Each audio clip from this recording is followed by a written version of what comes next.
A900 Pro SE Max. So ituturo ko sa inyo kung paano ikakalibrate para mapalipad natin siya ng maayos. So ito guys ay nasa indoor tayo, no? So kita ko sino kung paano natin papaliparin sa indoor. Una, on muna natin. Ito yung switch niya guys sa ilalim niya. On natin yung drone.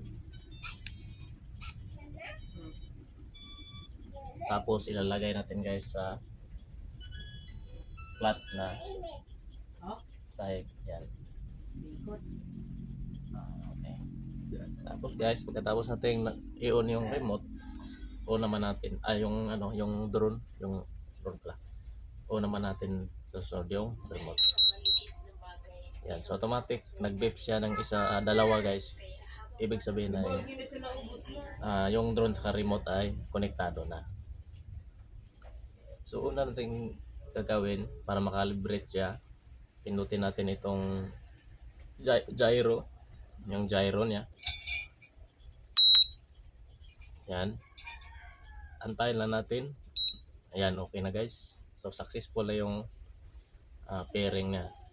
Tapos sa susunod naman ay itong compass. So long press natin guys, long press lang.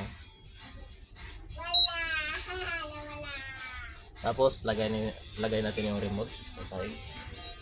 Saka ikutin natin ng 3 beses. Yan. Tapos susunod ay vertical naman. Yan. So okay na siya. Tapos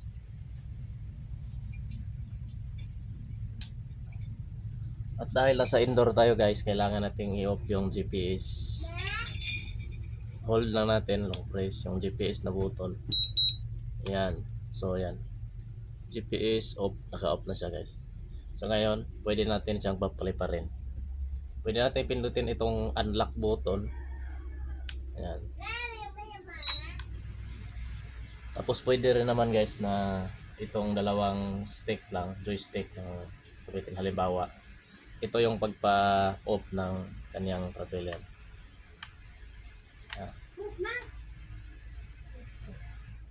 Yan. Pwede naman ito guys. Itong right joystick at saka left joystick.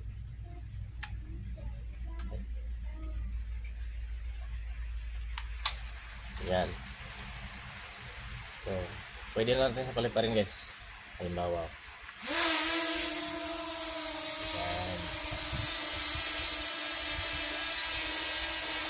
So, sa indoor guys is bawal tayong malikot sa remote kasi wala tayong malaking space, no? Wala tayong malaking space. Kaya ang magagawa lang natin dito ay up and down, ganon. So, bawal tayong malikot dito, no?